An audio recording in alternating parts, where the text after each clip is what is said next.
A você que nos acompanha aqui pela TV 61, estamos começando mais um bate-papo com o Hélio Idoli, o nosso bate-papo aqui de segunda-feira. E você também que nos acompanha pela TV 247, agradecemos aí a sua audiência. Como vai, Hélio? Tudo bem? Tudo bem, Negrão? Bom dia a você, a todas e todos.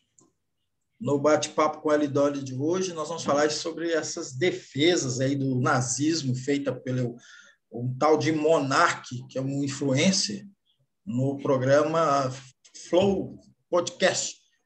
O apoio, né, do deputado Kim Kataguiri a essa declaração, a saudação nazista de outra figura aí que chama-se Adrilles Jorge, e foi BBB, ex-BBB, e virou comentarista da Jovem Pan. O Hélio também vai comentar sobre o partido União Brasil, que recebeu seu registro do Tribunal Superior Eleitoral, do avanço da direita, aí, que o União Brasil, por exemplo, passa a ter quase 90 deputados, possivelmente o Hélio vai falar sobre isso, possivelmente vai perder algumas cadeiras no Congresso Nacional, mas continua, vai se estabelecer como uma grande força política, né? A união aí do DEM com o PSL. E a importância, né, das forças progressistas democráticas de não perder essa questão aí de ter uma bancada forte dentro do Congresso Nacional. Ele vai passar por aí também nos seus comentários. No baú, o Hélio vai falar do nascimento do PFL, o Partido da Frente Liberal, que surgiu logo depois encerrando a ditadura, se aliou ao PMDB, e nós tivemos aí o Sarney ocupando a presidência depois da morte de Tancredo Neves. Hélio, você frequentemente tem comentado aqui sobre o avanço do nazismo. Em programas pouco tempo atrás você trouxe esse tema aqui, do crescimento de células e armamento, e a gente está vendo que tem gente que, apesar de ter uma lei aí que não se cumpre, ou talvez até por isso, porque não está se cumprindo a lei, está se sentindo no direito de defender os nazistas, a organização de partido nazista, que a gente sabe muito bem o que é na nossa história, o que significou o partido nazista na Alemanha e outros partidos fascistas pelo mundo, a eliminação física dos seus adversários, enfim, a questão do racismo, a supremacia branca, aquela história toda. Como é que você está vendo isso, Hélio? Negrão, é uma situação do Brasil hoje, e toda vez que a gente fala dos problemas brasileiros, é inevitável atribuir grande responsabilidade ao dito presidente Jair Bolsonaro, aquele que trabalha em média 3 horas por dia, segundo notícia que saiu outro dia, vendo a agenda dele. Você vê, é uma naturalização do nazismo. A gente tem que separar as coisas assim, no seguinte sentido: uma coisa é você defender o nazismo, defender as teorias nazistas, mas você pode não defender as teorias nazistas, não defender o nazismo e ter uma prática nazista, ter uma atitude de nazista. Né? Então, isso é que nós estamos vendo no Brasil hoje. Muitos não defendem, até criticam, falam, não, eu sou antinazista, sou contra nazista. Mas no dia a dia, suas posturas racistas, xenófobas, suas posturas de misoginia, de combate ao homossexualismo, a determinados comportamentos, sua postura política, aquilo que Bolsonaro diz, deveriam ter matado mais gente na ditadura, é preciso matar 30 mil para o país ir para frente, defender a tortura. Todas essas são práticas nazistas. Né? Agora, ontem nós vimos uma exacerbação disso por esse tal monarca. Esse monarca é o símbolo da deterioração cultural do Brasil. O cara, pelo que eu li, eu já tinha ouvido falar do nome dele, mas nem sabia direito o que ele fazia, porque tem tanta gente aí hoje. É um cara medíocre, desinformado, sabe? Eu acho até que ele falou muito por desinformação, por ignorância mesmo. Esses caras começam a falar bobagem nas redes e ganham milhões de seguidores. Por que eles ganham milhões de seguidores? Porque hoje prevalece uma grande ignorância no país. Né? Prevalece a deterioração da educação formal, a falta de cultura. Se viu ontem o Bolsonaro dando novo ataque à cultura brasileira, com aquela medida da Lei Rouanet. Então, nós estamos nos tornando um país de imbecis, entendeu? Assim, com uma grande contingente de imbecis que segue um cara como esse, independentemente da postura nazista dele, não é um cara para ser seguido, né? Não é um cara que tenha o que dizer, né? Mas está lá o monarca. Aí o cara faz uma defesa do nazismo. Isso é muito grave. Mesmo que ele se desculpe, diga, é grave. É grave também que esse Adrilles Jorge, que também eu nunca tinha ouvido falar, porque eu não vejo BBB, eu acho que é um outro sintoma da deterioração cultural, educacional do país, é o BBB. Então, eu também não vejo, nunca tinha ouvido falar desse Adrilles Jorge. Aí o cara, sarcasticamente, faz uma saudação nazista no programa, quer dizer, tudo isso é uma naturalização do nazismo. Aí vem os bolsonaristas querendo comparar o nazismo com o comunismo, o que é desconhecer a história. Né? O que é desconhecer a história? Com todos os erros cometidos por países que se disseram socialistas, erros cometidos, violências desnecessárias cometidas, não há a mínima comparação. E vamos lembrar que a União Soviética e a China foram fundamentais não só para a derrota dos nazistas na Europa, como para a derrota dos japoneses aliados dos nazistas na Ásia. Né? O papel da União Soviética foi fundamental. E vamos lembrar também, viu, Negrão, que é uma coisa que às vezes que pouco se fala. O Holocausto foi uma coisa terrível. Calcula-se que 6 milhões de judeus. É triste, uma das coisas mais tristes pela qual a humanidade passou, esse massacre dos judeus. Mas vamos lembrar que nos campos de concentração também tinham comunistas, socialistas, social-democratas, homossexuais, né? Inclusive, um episódio pouco conhecido, e que outro dia eu li, inclusive no livro interessante, republicanos espanhóis que lutaram na Guerra Civil Espanhola, quando foram derrotados, fugiram para a França. E quando os nazistas ocuparam a França, milhares deles foram levados também para campos de concentração e morreram, espanhóis.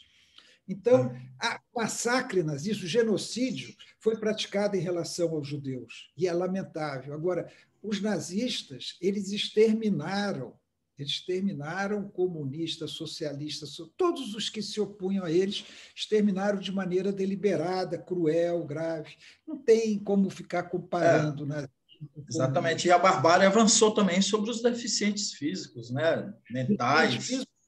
Porque não podia ter deficiente físico. E os experimentos médicos com os presos. Quer dizer, é uma barbárie que não tem nível de comparação. Agora, esse pessoal, quem faz apologia do nazismo, tem que ser penalizado. E também eu sempre gosto de repetir aquilo ali. Se tem nazista na mesa e alguém senta, vira nazista também. Eu acho que não dá para ter contemplação, levar na brincadeira. Nunca vou dizer que a Tabata Amaral é cúmplice desse nazismo, de jeito nenhum. Acho que está longe do pensamento dela. Mas ela também não podia ficar confraternizando, tirando foto tal, e só retrucar na hora que eles falaram aquela coisa. Mas tudo bem, acho que não vamos misturar as coisas. Ela errou também, na minha opinião, ela errou.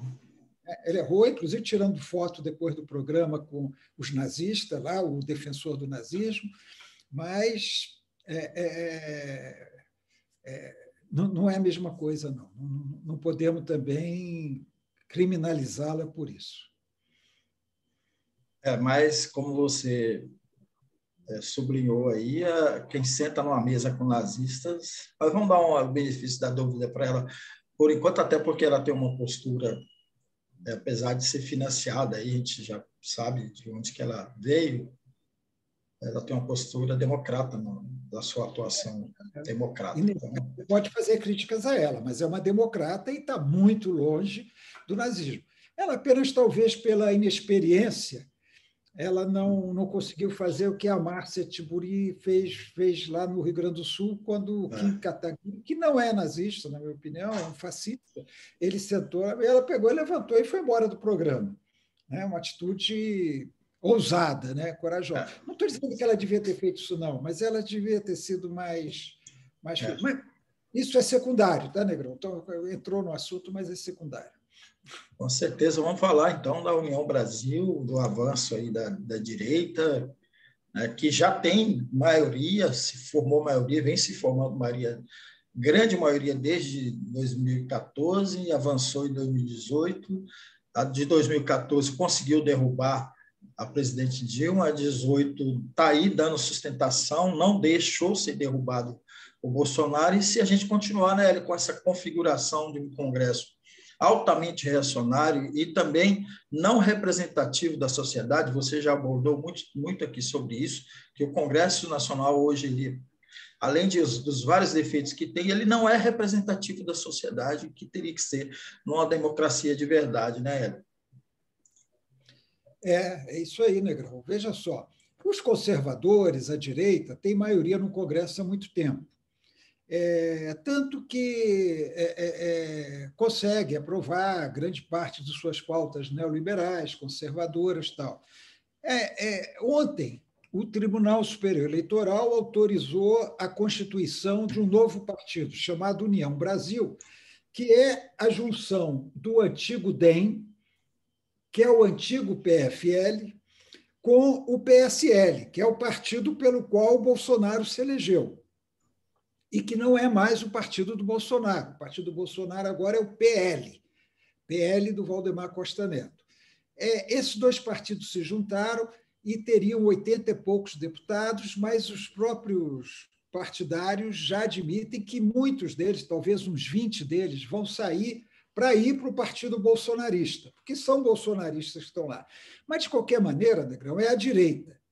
E eu acho que a gente tem que pensar na importância que tem a Câmara dos Deputados hoje. Para você ter uma ideia, só como exemplo, ontem o Senado derrubou um veto do Bolsonaro. O Bolsonaro, absurdamente, a serviço dos planos de saúde, vetou a terapia oral para o câncer, o pagamento, a terapia gratuita oral para o câncer. Um projeto do senador Regufe, aqui de Brasília, que foi aprovado pelo Congresso, o Bolsonaro vetou. O Senado derrubou o veto. A Câmara manteve o veto. Você vê o nível dos deputados. Então, o brasileiro estará impedido de ter acesso à terapia oral para o câncer, que é muito menos invasiva do que a quimioterapia, a radioterapia, né, que são invasivas no organismo humano, porque os deputados conservadores, idiotas, bolsonaristas, fascistoides da Câmara derrubaram o veto. Mas isso é só um exemplo. Tem diversos outros. Veja o orçamento secreto. O Ricardo Barros, líder do governo, como os candidatos estão falando contra o orçamento secreto, os candidatos a presidente, ele falou assim: nenhum deles vai conseguir derrubar o orçamento secreto, porque nós vamos ter maioria aqui na Câmara, então não adianta eles ficarem falando que vão tirar as emendas. Né? É a corrupção aberta na Câmara dos Deputados, defendida pelo líder do governo. Agora, ele tem razão. Se a oposição, os democratas verdadeiramente não corruptos, como são como é a turma do Centrão, a esquerda não conseguir formar uma forte bancada no Congresso, na Câmara principalmente, eles vão continuar dominando. Esse Centrão, essa União Brasil, que não é Centrão, mas está próxima dele. São deputados também que fazem qualquer coisa por dinheiro, a maioria deles. Né? Então, o que vai acontecer? O futuro presidente, que provavelmente será o Lula. Hoje eu vi rapidamente, Negrão, uma pesquisa da Quest, que é um dos institutos em que eu confio, dizendo que Lula ganharia em primeiro turno, se fosse hoje. Claro, aquela velha história, se fosse hoje, mas não é, né? O Lula ganharia a eleição em primeiro turno, provável, o vencedor da eleição é Lula, a não sei que haja incidentes futuros. Tá? Mas o que adianta se ele vai ficar na mão de uma Câmara conservadora, de direita, corrupta? Ele vai ter que aderir a esse método que ele mesmo usou nos governos dele, de atrair essa direita mediante cargos, ministérios, verbas. Ele vai ter que manter, chancelar esse orçamento secreto, que é um absurdo, uma excrescência. O Supremo Tribunal Federal está sendo feito de bobo, porque ele exigiu transparência, não está havendo transparência, e o Supremo está deixando rolar. O Supremo Tribunal está sendo feito de bobo pelo Centrão, pelo Arthur Lira. Arthur Lira vai continuar presidente da Câmara? Entendeu? Então, eleição de deputado não é importante só para superar a cláusula de barreira, para ter mais dinheiro no fundo partidário, no fundo eleitoral, e para ter mais tempo de televisão nas campanhas eleitorais. Eleger deputado é fundamental para que a democracia volte ao país como deve ser, para que o futuro presidente da República, que pode até não ser o Lula, mas que o futuro presidente da República, não sendo a extrema-direita, ou seja, não sendo Moro nem Bolsonaro, possa governar sem ter que ceder a esses corruptos da Câmara, né? Sem ter que ceder a eles. Pode fazer negociação política legítima, mas não tem que ceder a emenda aqui, cargo, para você roubar no ministério tal, ocupar a secretaria tal, para poder dominar os contratos, que é o que acontece. É o que acontece e tem acontecido há muito tempo. Então, é fundamental a eleição da Câmara mesmo. É importante a eleição de presidente, a eleição de governador. O Senado, o futuro presidente vai precisar também do Senado, mas na Câmara a coisa é mais grave. E esse exemplo que eu dei demonstra isso. O Senado derrubou o veto, por ampla maioria. A Câmara manteve o veto do Bolsonaro à terapia oral. E a gente tem diversos exemplos desse desastre, que para nós hoje é a Câmara dos Deputados, presidida por um Arthur Lira, que conseguiu até tirar do processo dele o juiz que o estava condenando. Conseguiu afastar o juiz. Olha a força que esse pessoal tem. O juiz que estava condenando Arthur Lira em Alagoas foi afastado do processo dele. Olha aí. Sem falar, né, Hélio, que sem uma ampla maioria de 2/3, né, ou pelo menos não uma grande minoria, o mandato de Lula pode ser ameaçado e ele pode ser derrubado, como aconteceu com a Dilma. Né? Pode. O impeachment continua existindo, né? O Instituto do Impeachment. Muito bom. Vamos. Distância mesmo. Sim. Outro detalhe também que a gente. O Brasil é um alerta. União Brasil é um alerta de que a preocupação não tem que ser só com os bolsonaristas, Negrão. Tem que ser com a direita conservadora, neoliberal, de modo geral, porque eles podem impor suas políticas pelo caminho do Congresso Nacional.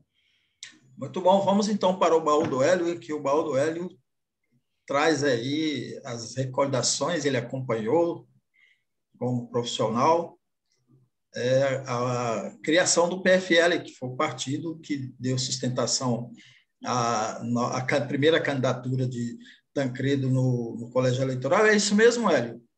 Posso estar confundindo aqui. Ele foi criado antes do colégio eleitoral, né? Foi. Mas na verdade, não. Na verdade, formalmente, o Partido da Frente Liberal, o PFL, ele foi criado depois do colégio eleitoral. Foi pouco dia. O colégio eleitoral, Negrão, foi 15 de janeiro de 85. Foi isso. O PFL foi criado uns 15 dias depois, como partido, mas ele já existia como a Frente Liberal. Exatamente, como a Frente Liberal. Antes do Congresso. Que foi o rompimento de setores aí lá da Arena, né, que rompeu rompeu mesmo com o regime militar, né? Negrão, a história, em resumo, é o seguinte: em 1978 acabou o AI-5. né? O presidente da República acabou com as 5. Em 79, nós só tínhamos 2 partidos, Arena e MDB. Em 79, houve uma lei liberando a criação de novos partidos, mas impôs uma cláusula, entre outras coisas, que todo partido tinha que chamar partido, tinha que começar com a letra P. Foi por isso que o MDB, que era o Movimento Democrático Brasileiro, virou PMDB, e agora voltou a ser MDB, porque era obrigatório ter o nome partido antes do nome. Então, o MDB virou PMDB, a Arena virou PDS, Partido Democrático Social, e outros partidos foram criados. Na verdade, o general Golbery Couto Silva, que era o estrategista do regime, ele queria liberar os partidos, primeiro, para dividir a oposição, e, segundo, para criar um partido de centro, juntando pessoas que eram políticos que eram da Arena e do MDB, num partido de centro, que fosse a sustentação para a transição do regime. Eles já viam que a democratização era inevitável, mas não queriam perder o controle do processo, como não perderam. Queriam não perder o controle. Então, ele liberou os partidos. Só que o PDS tinha o colégio eleitoral que iria eleger o futuro presidente da República. E o PDS, o Maluf se candidatou. O Maluf se candidatou, aí o pessoal mais liberal não queria o Maluf. O Maluf já tinha fama de corrupto, aquela coisa toda. Aí o pessoal começou a articular a candidatura do Aureliano Chaves, né, que acabou não querendo. E aí articularam o Andreasa. Eu estou resumindo a história. O Andreasa, que tinha sido ministro dos Transportes, era um coronel, né, do Exército, tinha uma certa popularidade, porque ele foi ministro dos Transportes, viação e obra pública, foi transporte, durante muito tempo. E havia uma oposição ao Maluf, não só por ele ser corrupto, porque o Maluf não se enquadrava no perfil daquela turma. E o Maluf saiu pelos estados criando problemas para os políticos tradicionais em cada estado, porque ele buscava confrontar os políticos tradicionais governistas em cada estado. Então, ele criou muita antipatia em torno dele. A vitória dele para o governo em São Paulo, derrotando o candidato da ditadura, que era o Laudo Natel. Não que o Maluf fosse contra a ditadura, mas foi uma cisão interna, né, na ditadura. Então, juntaram-se alguns nomes da política que sempre tinham sido Arena, defendendo a ditadura, e que estavam no PSL. O Aureliano Chaves, que era de Minas, o Jorge Borhausen, de Santa Catarina, o Marco Maciel, que foi vice-presidente do Fernando Henrique, recentemente falecido, que era de Pernambuco, o Guilherme Palmeira, de Alagoas. Então, juntaram alguns nomes e começaram a fazer o movimento contra o Maluf. Então, eles criaram a Frente Liberal. E a Frente Liberal era para derrotar o Maluf na convenção. Só que o Maluf ganhou. O Maluf ganhou e passou a ser o candidato. O Figueiredo fraquejou. O Figueiredo já estava sem saco, já sabia que a ditadura ia acabar acabando mesmo, estava sem saco, não tinha gosto pela política, e o Figueiredo praticamente deixou solto o processo. O Figueiredo poderia ter segurado o processo. O Geisel fez críticas muito fortes ao Figueiredo por não ter comandado esse processo realmente. Acabaram aceitando o Maluf. Então, teve a campanha das diretas, em 84, e o movimento para eleger Tancredo no colégio eleitoral ganhou apoio dessa turma da Frente Liberal.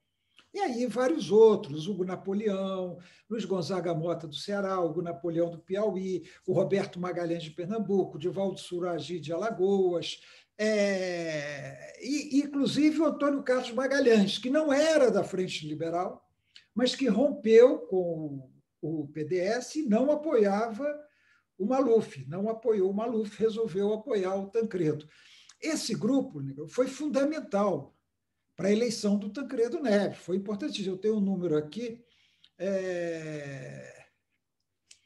foram 180 votos, foram 176 votos que a Frente Liberal deu ao Tancredo. 176 de 480. 180 votaram no Maluf, 180 do PDS. Então, você vê que foi importante para a eleição do Tancredo. E aí, logo depois da eleição do Tancredo, eles criaram formalmente o Partido da Frente Liberal. É esquisito, né? O Partido da Frente, que nem Partido do Movimento. Mas você está sem sono, Negrão. Mas é porque tinha que ter o nome, o partido. Agora, interessante, Negrão, é uma coisa que as pessoas confundem. O Antônio Carlos Magalhães, ele não é fundador do Partido da Frente Liberal, porque você sabe que o ACM Neto, o neto dele, hoje era o presidente do DEM, que se aliou ao PSL para fundar, né? Mas o Antônio Carlos Magalhães, ele não foi fundador da Frente Liberal, ele foi ministro do Tancredo sem ser da Frente Liberal. Foi cota pessoal do Tancredo. Colocou Antônio Carlos Magalhães. Um tempão depois, acho que um ano depois, é que o Antônio Carlos Magalhães entrou para o PFL. Foi bastante tempo depois.